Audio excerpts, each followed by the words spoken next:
Wonderful. Hope everyone can hear me all right and see the screen here. Just shout out if not.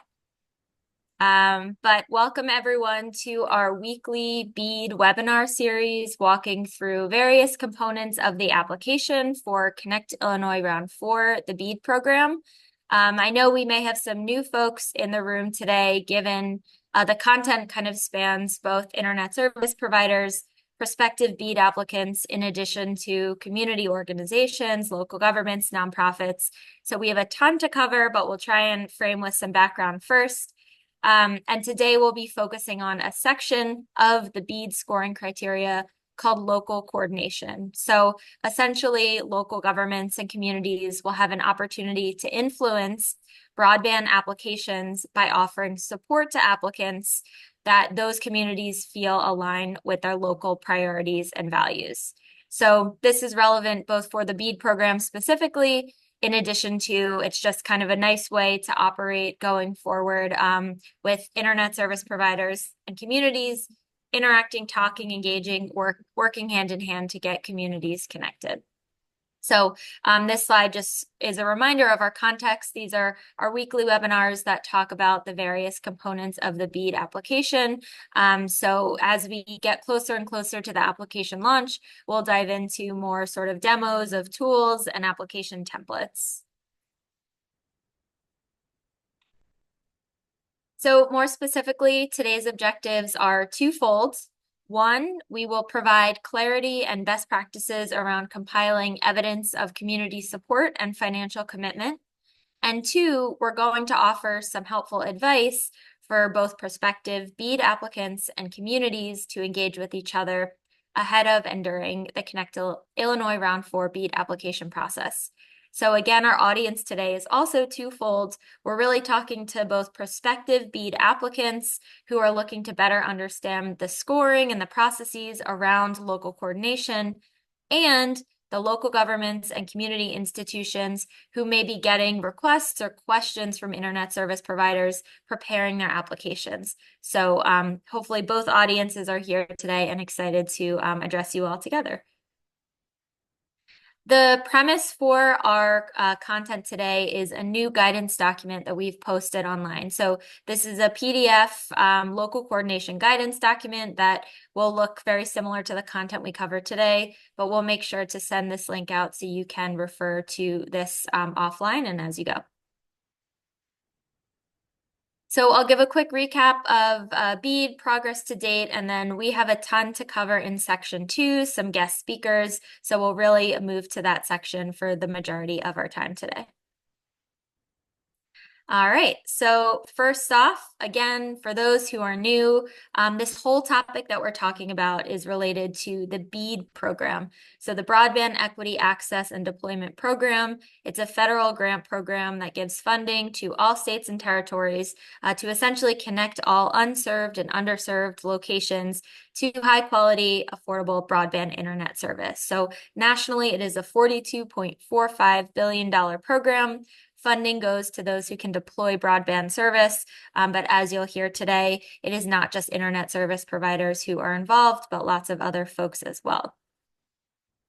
And on the next slide, you can see the Illinois specific snapshot of the BEAD program. So Illinois has been allocated $1.04 billion to achieve this goal of running a subgrantee selection process, offering funding to internet service providers or those who can deploy broadband service, who then will have 4 years to build those broadband networks and achieve our goals of universal coverage. So quick recap for the providers on the call. If you participated in pre-qualification, you should have received a pre-qualification notice letter that is essentially a formal summary of the materials that you pre-qualified for. So please keep this handy as it'll be a helpful reference point for you during the application phase, so you don't need to resubmit materials that were already approved, and this should hopefully save both you and our office time in the review process.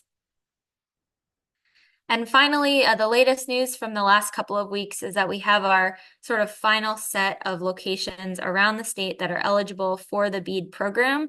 It'll be just over 175 locations, including both residential businesses and community anchor institutions.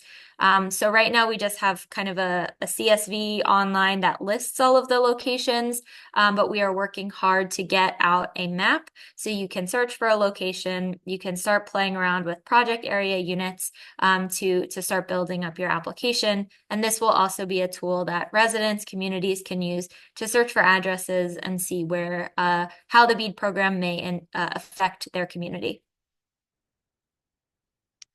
All right, so with that, moving on to the main content for today. So like I mentioned, we're really doing a deep dive today on a very specific component of our scoring rubric. So hopefully this rubric looks familiar to folks who are planning to apply for BEAD, again, likely internet service providers and local governments who are able to deploy broadband service. So this is a snapshot of how the Office of Broadband will evaluate and offer points to Connect Illinois Round 4 applications. And you can see the very last category in the bottom here is called local coordination. So points will be awarded based on two components of local coordination. The first is evidence of community support, and then the second is financial investment by a community, local government, community members, organizations. So this equates to 10% of the total possible points that an applicant could obtain through their BEAD application. In the next few slides, we'll talk about what local coordination is, specific examples of local coordination, and then we'll hear from two community partners who have direct experience in local coordination. So a little bit of context here. I know we've been talking about BEAD for a long time, moving through various components of the process, but we've received some questions on, when does this actually come into context? Like, when does this apply? When should I be submitting information? So I want to provide some clarity on this slide. So first question is, when should I plan to submit evidence of local coordination? BEAD applicants can submit evidence during any wave of the application process. So we expect that the first wave of the application will open in early February, and it'll run for 5 weeks, so through mid-March. There will be a form that opens up, and you'll see questions as shown on the right-hand side here, where you can actually upload that evidence of local coordination. So we encourage you to initiate these conversations now, or pull information from conversations over the last several months, but just know that all evidence has to be submitted through the application. So mailing it to the Office of Broadband, unfortunately, we cannot count that formally towards your application. We appreciate the early effort, but all evidence must be submitted through the formal application. So this is a snapshot of what that section looks like. All right, so let me share a brief overview of what this scoring sort of looks like, what we're looking for, and then I will hand it over to my colleague Robbie to talk through some details. So like I mentioned, applicants can earn up to 10% of total possible points through two categories of local coordination, each worth 5% of that total. On the left-hand side, you have evidence of community support, which can be demonstrated through 5 different mechanisms. First, letters of support, then demonstration of how a project fits in with an existing community plan. Third, a survey that identifies any needs or gaps in the community. Fourth, evidence of outreach between ISPs and the community. And fifth, kind of a catch-all bucket for any other examples of meaningful engagement between a BEAD applicant and a community to understand their needs and priorities. Second, this is the verified financial commitment from Community Opportunity. So again, we'll talk through details, but you can also demonstrate support through a verified financial commitment, which could include either a cash contribution or in-kind resource commitments, and will require evidence for anything that is committed. So next, we're going to go into a deep dive of each of these, and I will pass it along to my colleague at the Illinois Broadband Lab, Robbie Macbeth, who's the Assistant Director for Broadband Programming and Engagement. Hi, everybody. Yeah, as Devin mentioned, my name is Robbie Macbeth with the Illinois Broadband Lab on the university side of things. Many years of experience working on the programmatic side with Illinois counties and communities through various programming like Illinois Connected Communities or Accelerate or Broadband Breakthrough. So I'm really excited to talk about this topic. I really see it as a powerful way for providers and communities to get aligned on needs and priorities, and have that reflected in the BEAD application. So I'm going to be going through each of these briefly, different levels of evidence of community support. Already looking at some of the questions in the chat, and there will be a Q&A at the end. I just want to note you don't need to cover all of these examples of evidence to have 100% scoring. They're all just here for all of you to explore and hopefully through this presentation understand how they all can work together. So the first example of evidence of community support that we wanted to talk about are letters of support. What we're looking for with the merit review team with the BEAD application process is ultimately genuine and localized endorsement. There'll be more details on this to come, but we just want to emphasize as we talk about these different examples of evidence of community support, it's good practice to cite those in your letter of support and submit them in the application. So if you have a community broadband plan, and if you're if a county that is offering evidence of community support, you have a community broadband plan, it's great to submit that as evidence in addition to referencing it in your letter of support. I'll also note that part 3 of the guidance document that was shared earlier that exists on the Illinois Office of Broadband website actually has tips and best practices letter of support that we'll get to later in this presentation. Um, The second category, B, is the degree to which the project fits into an existing community strategic plan or commitments from the community. So what we're looking for here is demonstration of how this project aligns with different broadband gaps or connectivity barriers or community priorities.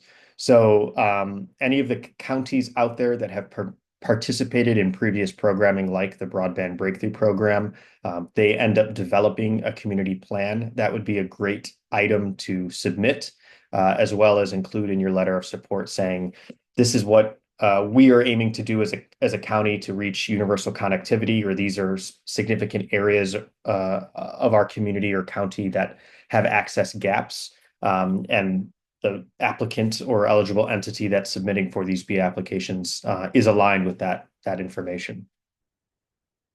Moving on to item C, another example of evidence of community support are surveys that demonstrate need. So some of the characteristics that we're looking for in evidence for these surveys that are submitted are something that's relatively timely. So something within the last 12 to 24 months that showcase a community's broadband needs, service gaps, or technology preferences. Again, this is something that is an output that different counties have completed via different Illinois broadband programming, as well as through other partners or consultants and in other forms. So many communities and counties have done this surveying, and like I said here on the slide, broadband breakthrough, I think that's one of the main outcomes. So if you are a county that has PAUs and you want to offer evidence of community support for a BEAD application, citing and submitting some of those survey results will contribute to this portion of the scoring weight.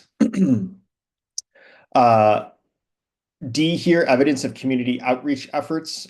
This includes things like evidence of town hall meetings, local meetings with between providers and counties, as well as social media outreach to targeted constituents. So at the end of the day, what this is about is evidence of active community engagement that documents meaningful outreach and input from a broad spectrum of the community.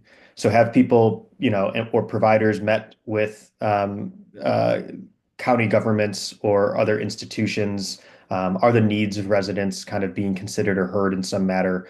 That can go a long way, I think, again, to showcasing some evidence of community outreach efforts. This can include presentations or meeting agendas of the like. And then, as Devin mentioned, this last bucket is really kind of the catch-all of what other type of community engagement has occurred. This can be local commitments to support the project with infrastructure planning and deployment, proof of previous and ongoing collaborative efforts with the community, and other community feedback that shows compelling need and project support. So something to just keep in mind when we're talking about tips and best practices is if providers and local governments or different organizations are meeting and discussing different needs, to kind of make sure you're noting that and documenting that in some way, because that can ultimately be submitted in this last bucket E of evidence of community support. Great. Thanks, Robbie.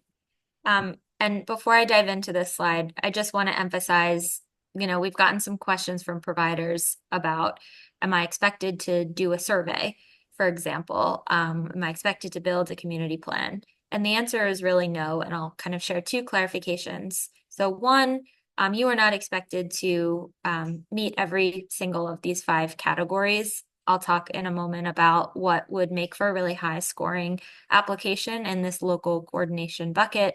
And two, we encourage you to engage with a community to understand whether they have any existing plans or data or survey results that can inform your application, or that you can kind of point to and say, this community survey says that the neighborhood really needs connectivity at, their local hospitals, schools, and libraries. And we are planning to connect these CAIs to gigabit plus symmetrical service, and just kind of making the case that your project has considered the needs of communities based on these surveying and planning efforts, and your proposal is aligned. So hopefully that helps a bit, and happy to go into more details there. But just if you flip back to the previous slide for one more moment. So what is a high scoring submission for local coordination evidence of community support?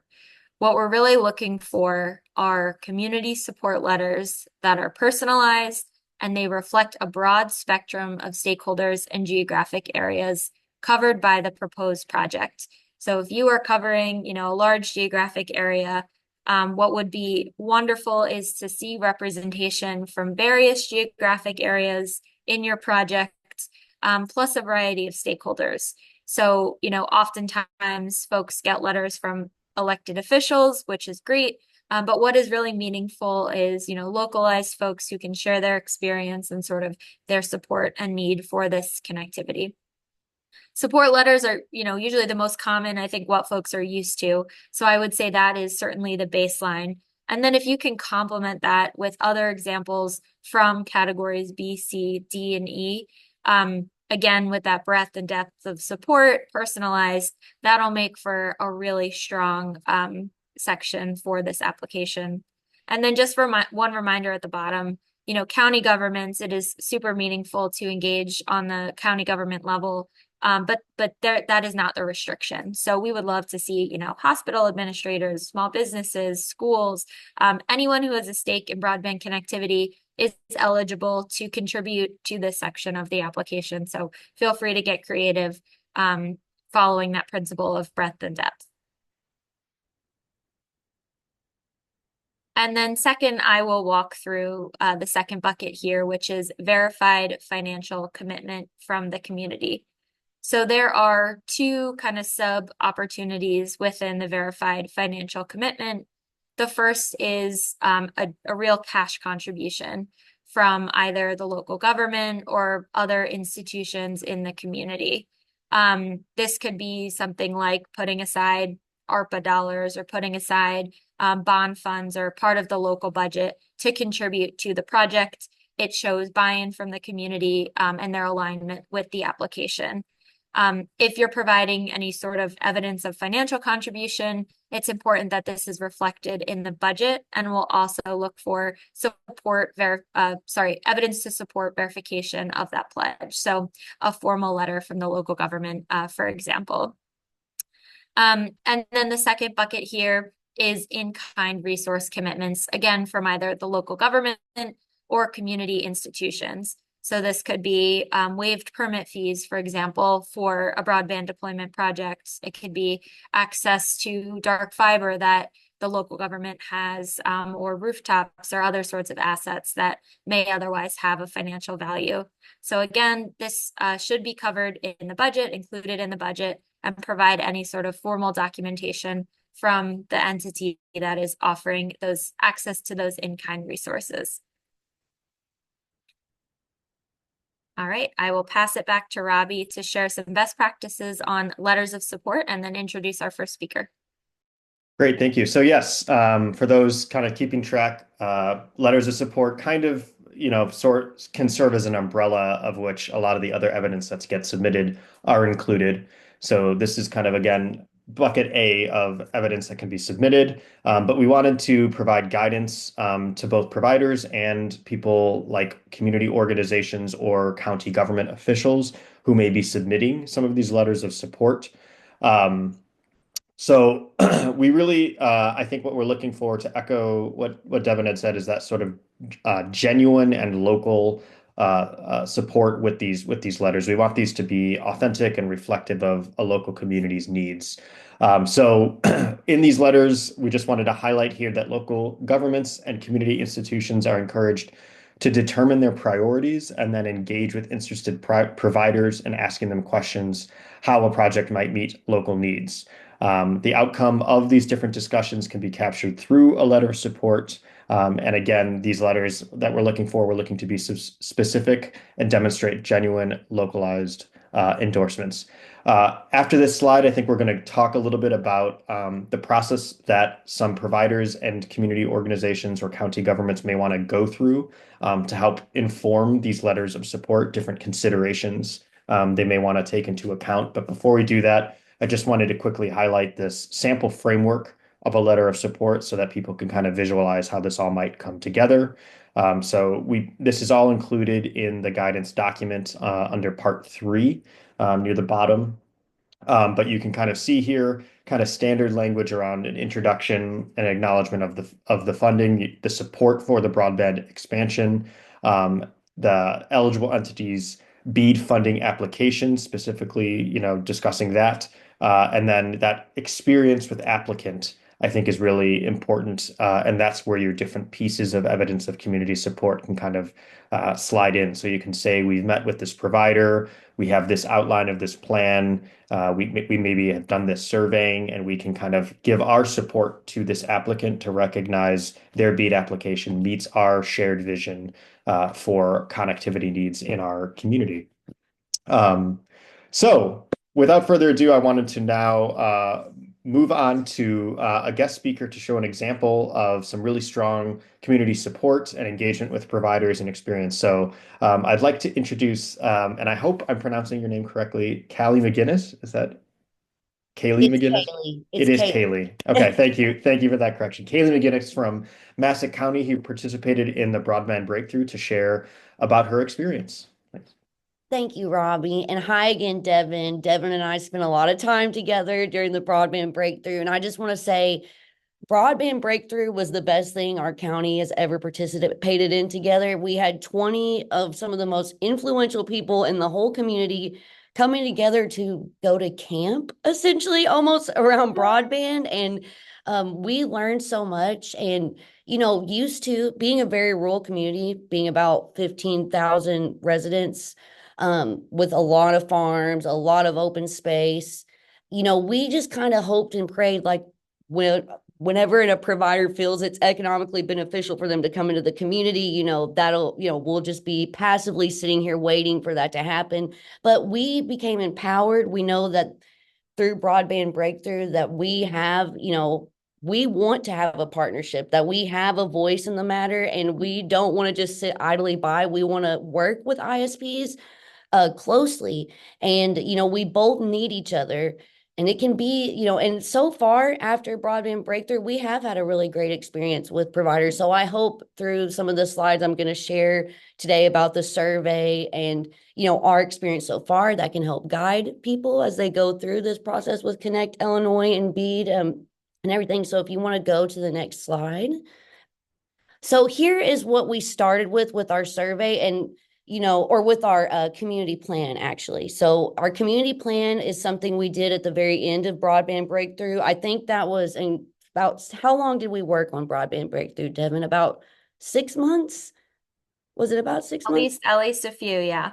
Okay, yeah. So after the 6 months of work, we prepared the survey. We got 715 people to take the survey. We collected and gathered all this data and we created the community plan. And we created this knowing that we would share this with potential ISPs that wanted to, that were going to apply for BEAD funding for Massac County. And this is what we started with. This was a map provided to us by Broadband Breakthrough, but we paired this with our survey results and comments that were left in the survey, which we had 131 and we read every single one of those. And I really wanted, potential providers to have those results and those maps brought to life by the comments from the people that are honestly suffering from lack of having, connectivity. And there is so many. So 71% of respondents that took the speed test, and that was what I felt like, and most of us felt was a very important result from the survey, is those are people that actually sat and took the test, and 71% met the FCC standard for unserved and underserved, which reaffirms that, rural Massac County has inequitable access to affordable, fast, and reliable broadband service. We want providers to focus on, connecting those farms. We had a lot of farmers say they are willing to be connected and, have fiber internet or whatever kind of internet, just something to, focus more on precision agriculture and like whenever, but there's so much how would I say this, misinformation. They have a lot of misconceptions of how fiber internet is ran, how certain services are provided. That's why it's important to have the local community working with you to talk to these people, go to the farm bureaus, go to Kiwanis and Rotary and chambers of commerce.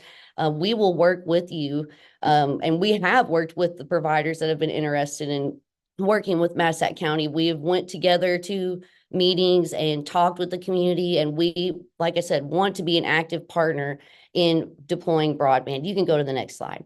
So our priority strategy first is to cultivate public-private partnerships with ISPs. The first step in this has been strong communication between those potential ISPs. We've had several meetings. They've came and spoke to our group after our broadband breakthrough meetings.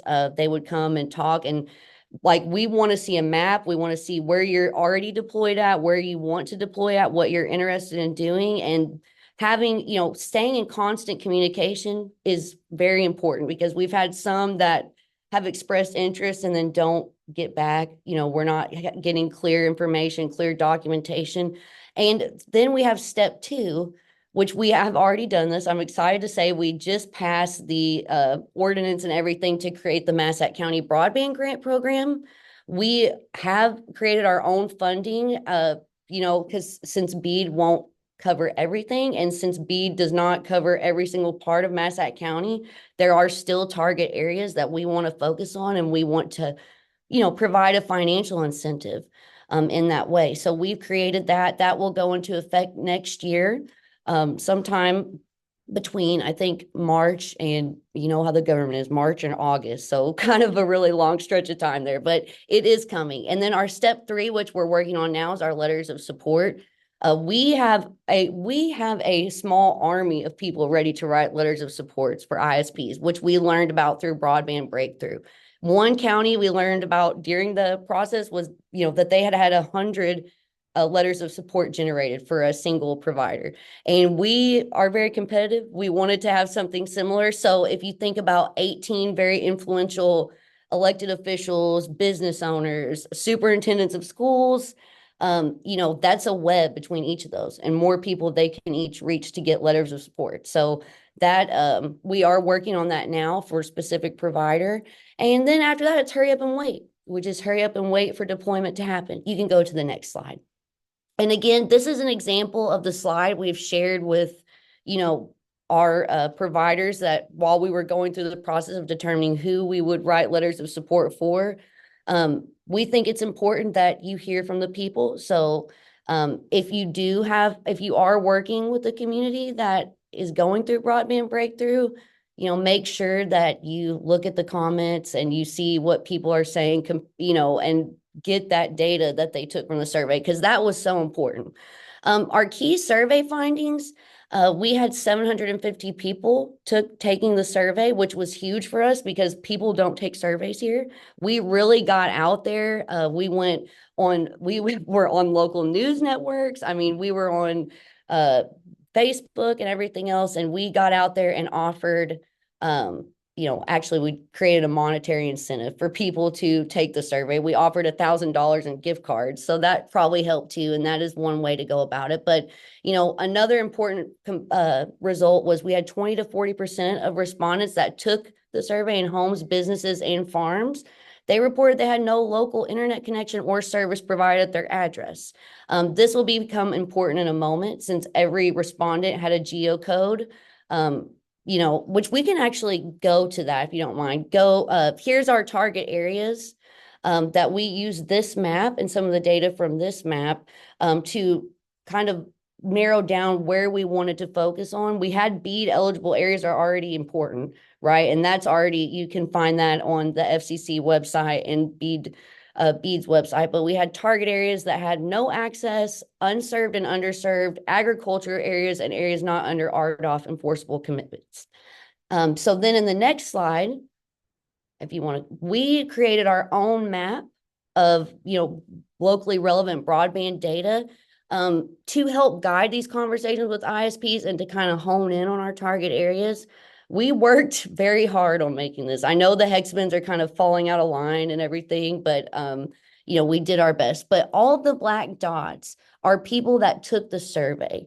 And so we, put that information along with the BEAD eligible hexmans, the RDOF eligible, so the ones that didn't default are in the green, and then the ones that are defaulted are now eligible for BEAD funding, and overlaid that with rural residential or farm residential census tracts in the GIS system to kind of as you can see probably on the far never eat soggy waffles. Okay, west. I'm never good with my directions, but on the west side, we have a lot of survey respondents over here that aren't necessarily in those BEAD eligible areas that we want. We sat down with providers and, we're like, can we offer some funding from our Massac County Broadband Grant Program to help you also bring, coverage to these areas? We don't want them left out. What can we negotiate? And that has really been hugely beneficial for us. So we have just, like I said, we have had our confidence completely bolstered from this program. I want to thank Devin and Robbie and everyone that made it possible. And if you have any questions, shoot them to me in the chat. Thank you. Thank you so much, Kaylee. That was excellent. And I think hopefully provided a really good illustrative example of obviously the broadband breakthrough and the kind of deliverables. And Devin shared a link in there because there will be a round 4 opening up, and we have information if we can get to at the end of this discussion to talk about that. But you can kind of see, a lot of the different great work of Illinois Extension and the Office of Broadband and Illinois Broadband Lab and the counties themselves to go through that work to produce those things that definitely can be submitted as evidence of community support with the applications. Okay, moving on. I want to introduce our next speaker, Bailey Conradi, with Champaign County Farm Bureau. So take it away. Let me hopefully get everything working here. And I apologize to everyone. I'm fighting a bit of a cold and hoping to not lose my voice mid-presentation. So I want to thank Robbie and everyone who has helped out from the Broadband Lab and invited me to speak today to you guys. I'm going to talk a little bit about what we've been doing here in Champaign County. And I will tell you right now that we did not go through the broadband breakthrough. That wasn't the process we took. The Farm Bureau has been working on broadband in Champaign County since before I like to say broadband was cool. We started talking about it internally in 2019 due to member concerns of not having good internet out in the country. And so, a little bit of background of kind of where we've been. When the ARPA funds were rolled out and Farm Bureau realized that, hey, those can be used for rural broadband infrastructure, we immediately got in front of the county board and asked for some of that money to be set aside for rural broadband infrastructure. And we're successful in that. And I'll talk a little bit later about why we were successful in that. But Champaign County went ahead and developed a broadband plan with an engineering firm and engaged in what I like to call a community planning process. There were multiple goals, both infrastructure build out and digital equity. Champaign County, I think as a lot of you know, we've got the University of Illinois in the middle of the county, and we're kind of a donut of rural areas around it. And so we face a lot of issues, in urban areas with digital equity, and in our rural areas, I think somewhat surprisingly for some folks, we don't have great internet, even though there's a Big Ten university within 20 minutes of some households. Um, a local internet service provider was awarded an Connect Round 3 grant for rural infrastructure build out. And then we're also placing Wi-Fi routers in low-income housing units that don't have Wi-Fi access. So that was kind of the digital equity. And that all of the matching funds from that came from the ARPA funds that the county set aside. They set aside about 14.7 million. And so all those funds are being used within that Connect Round 3 and the low income housing unit. So how did we get here? It really starts with communication. I mean, that is number one. And it's from both directions. It's, if you've got folks interested in broadband or who are passionate about it and are willing to be boots on the ground for an ISP, that is the way to do it. Farm Bureau has really functioned as that in our rural areas in Champaign County. We've leveraged our relationships with our rural folks, with our members. We've got 2,500 farmer members in the county, and we're able to leverage those relationships to help ISPs, especially if they aren't really local. If they've never worked in this area, they may not know some of the unique stuff that's going on. And quite honestly, everyone needs to be proactive and be honest about the project scope, about what the actual cost is going to be, and about realistic goals. I mean, I think that especially going in, you've got pie in the sky hopes, and sometimes that's not realistic in the near term, especially. And so being realistic with what you're trying to accomplish is really an important thing. And one thing I want to make sure any of our service providers out there, please understand that our community members, our local governments, boots on the ground are not broadband experts. I am certainly not a broadband expert. It's just become a large part of my life all of a sudden, but I'm not an expert. And so you need to keep your communication simple. It needs to be easy to understand for the layman. Avoid the industry jargon and describe anything and everything, especially in rural areas around installation process, cost projections. Be very honest with what is this going to look like when it goes in? What impacts could it have? And for not our ISPs exactly, but if we've got any local government folks or citizens out there, be creative about what you can do outside of letters of support. So, in the case of, maybe it's a local government waiving some permit fees. Maybe it's help with easements and landowners. That's where we're at in Farm Bureau right now, is we're helping our local ISP who got the Connect Around 3 grant to be able to get in touch with landowners to help smooth out the easement process. That's where we're really helping right now, which is something not everyone really thinks about, and it's also the contacts you have. I mean, in Illinois, especially Central Illinois, drainage district contacts, contacts with the local Rotaries or Elks or Lions Club. I mean, those are the places where may not be the Lions Club that's doing broadband, but I'm guessing everyone in that room is interested in high-speed internet, and they're also going to talk to everyone else. Small towns are small. I mean, I like to joke that if I wanted the whole county to know something, I need to show up at 2 places for lunch and just spread the word, and magically it'll be across the whole countryside. So find those contacts and leverage them to the best of your ability, but be honest about doing it. So what are a couple things Champaign County did? We held town hall meetings with ISPs and our local community members to explain really the bare bones of what we were trying to do and explain the need for community support and letters of support. And one thing we did here that I think is very important is to go to the community. Don't expect community members to come to you. We did not hold a meeting in Champaign-Urbana for this. We went out to 4 of our small towns, basically in each quadrant of the county, and went to them. And that's very important. Don't expect them to come to you. You have to see and be seen in our rural areas to really get that level of support that you need for a bead. We also, through Farm Bureau, just a second, Robbie, you got a little too far ahead of me. Fat We finger, I'm sorry. also, we also through Farm Bureau asked our members directly to write letters of support with personal examples of their issues around broadband.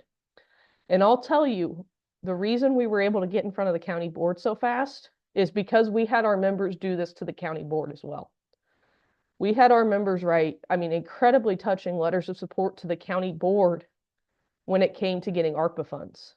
And that was really impactful. And so having them get those personal examples of their issues, whether it's, remote schoolwork, whether it's small businesses trying to flourish in rural areas, telehealth, we had all of those. And so making a direct ask is very important and being willing to help some folks write those letters because not everyone's a great letter writer. Let's all be honest. Not everyone can put words on paper. And so if you can kind of help folks frame how they want it, it helps as well. And that's one thing Farm Bureau did too is, here's 20 bullet points, but I can't put them in letter form. Make sure it's addressed to the right person, please. Okay, we'll help you. So that's kind of a very brief. I could talk for an hour or two. I've talked to Robbie for an hour or two at times about what we've done. I'm happy to take any questions. I will drop my email in the chat as well. And I know Robbie, he knows how to get a hold of me if you really want to. So any questions? And we'll take questions at the end. So that includes questions for Bailey and Kaylee. Right. Well, thank you so much to you both. Really wonderful examples and such impressive work of communities engaging with providers and taking their broadband journeys into their own hands. So really love to see that. A couple more final things before we open it up for questions. This is in the guide that's posted online, so don't want to spend too much time here. But if you are a community who's trying to figure out where to start, these are a couple of topic areas where you might want to ask yourselves, what are my community's priorities and preferences here? And then document that and have that as kind of a baseline as you're interacting with internet service providers to compare kind of what they're offering to your preferences. And as Bailey emphasized, it's not going to be a perfect world. Everyone has their own priorities to, make sure that business is sustainable and get the coverage where it's needed to go. So, you can have your sort of dream list and then your, must-have core list of items to inform how you as a community might decide where and how you want to offer support. So probably won't go through these right now, but you can look at where is the provider looking to serve. You can look at, are they offering any sort of digital inclusion opportunities, affordability, things like that. On the next slide are a couple more examples. So has the provider come around? Have they met folks in your community? Have they been willing to engage? Financial commitments, lots of other good stuff here. So again, we'll share this out after, but the guidance document has everything you need. And we'll update this if there's something pertinent that seems to be missing.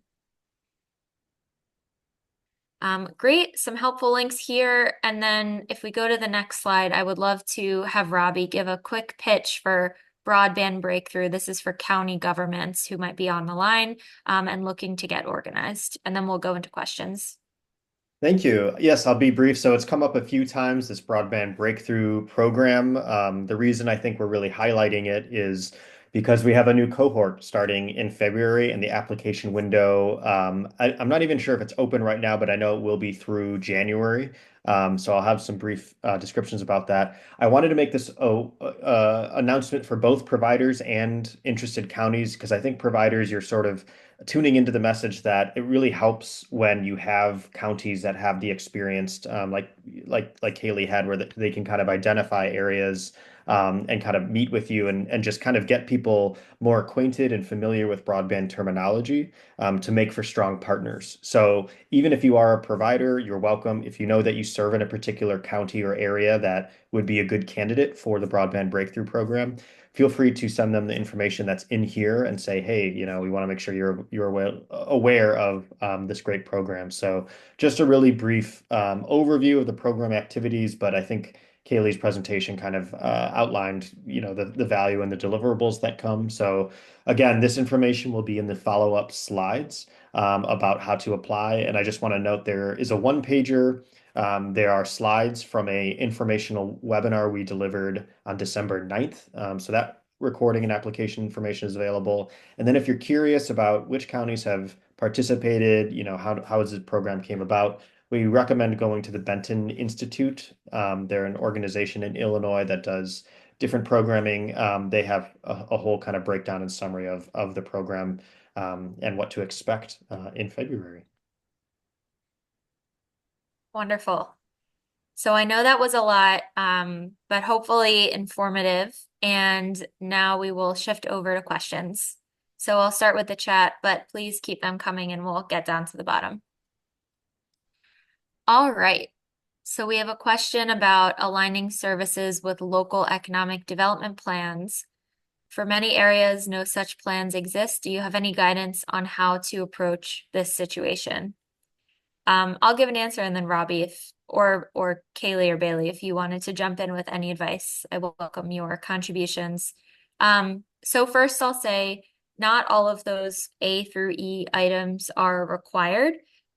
So if the, aligning with a local plan isn't right for your area or your project, you don't need to force it. That's fine. I will say there could be opportunities to engage with the community to get a sense for their kind of strategic planning, even if it's not, a formal big economic development document. I know not all governments, depending on how large or small they are, have the capacity to build these sorts of documents. So really any genuine evidence or demonstration of engaging with a community to understand how this project aligns with their long-term plans is what would be an acceptable piece of evidence for B here. And then clarifying expectations for the survey.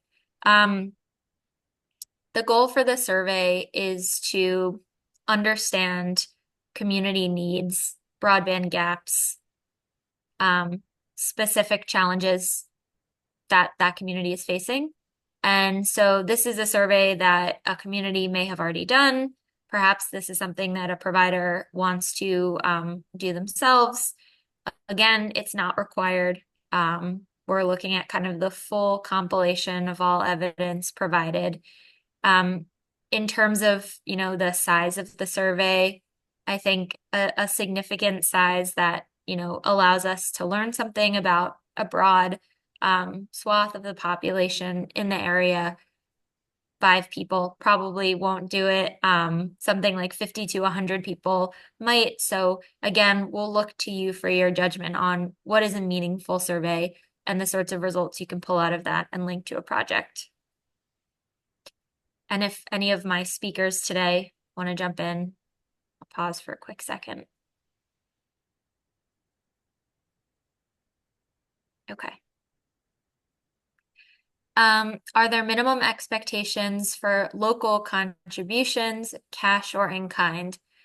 So I'll start off by sharing a reminder that all of this local coordination section is optional. It is an opportunity for applicants to the BEAD program to earn more points to help make their applications more competitive. So we encourage you to take advantage of this opportunity, but your application will still be reviewed even if you don't meet one of these 2 categories. We have not published any minimum local contribution guidance for cash or in kind. We can certainly look into doing that.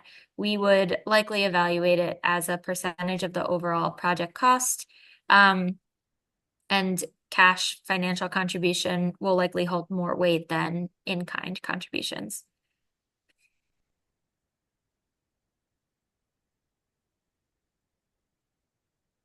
We have another question kind of related here. Is there a specific weight to a certain form of financial commitment?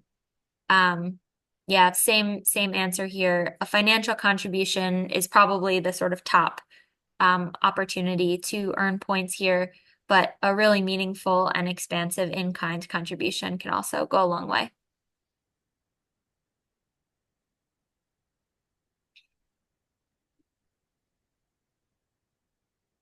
All right.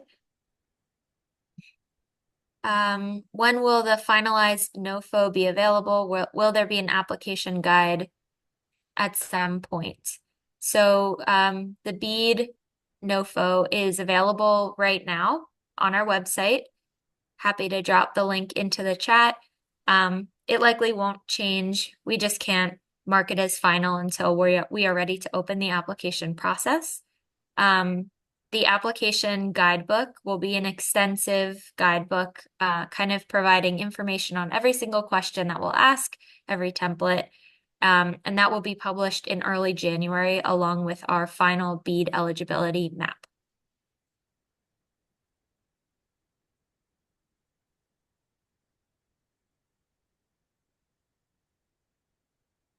And I see Kaylee just included some perspective on the defined community plan. Kaylee, if you wanted to unmute and share more, feel free to do so.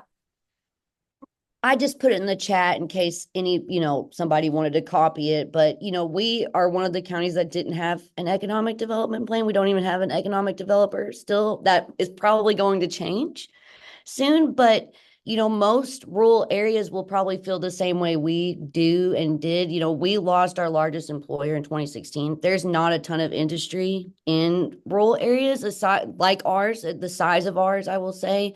So we saw broadband as an opportunity. And in fact, the survey results show that so many people wanted to keep using internet and would like to use it. Like we had, I think it was 57% of respondents said they wanted to use, their potential use would be for online work. We feel like that might bolster our economic prospects by connecting people to potential online employment opportunities and business opportunities when we lack a physical industry, within the county. So that could be something. Talk to an elected official. Our representative is the person that reached out to us and encouraged us to do BEAD. That might be someone, if you're a provider looking to connect someone with this, that would be maybe someone to reach out to. Anybody in the property tax offices in the county courthouse, somebody can, probably share the same sentiments. So that's all I have to say on that. Thank you for those additions.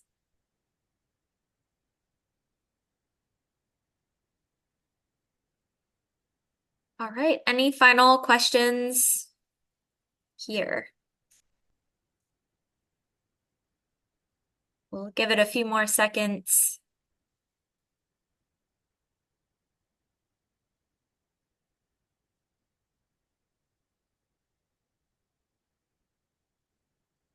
This is a great question. If you are in a position where you want to support multiple ISP applications, is that a problem? Definitely not. I think that's great. And you'll be able to give multiple applications. Again, that leg up in the points awarding process. If you had a strong preference, you may want to consider, being more nuanced in how and who you give support to. But if all the applications that have come in front of you look great, then there is no issue with supporting multiple applications. And through the BEAD program, we are required to connect all eligible locations. So again, community support isn't required. Your community, if eligible, will get connected regardless. It's an opportunity to put your finger on the scale and have some influence on who is ultimately selected. 10% influence, but that does go a long way in the scoring application.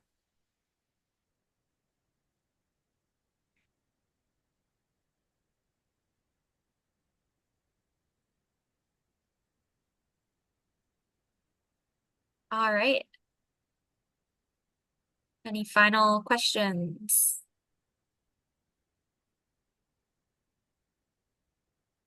Wonderful. Well, we can go ahead and close out. Thank you so much, everyone, for participating. Thank you, Robbie, Bailey, and Kaylee, for sharing your perspectives and expertise here. I believe we are off for the next 2 weeks. We got 2 holidays over the next 2 Wednesdays. So super excited to convene in the new year, and we will have some exciting updates for you. Hopefully the map coming available soon and lots of guidance materials following that. So thank you again and happy holidays, everyone. Thanks, everybody. We'll look forward to seeing you again on January 8th in the noon hour.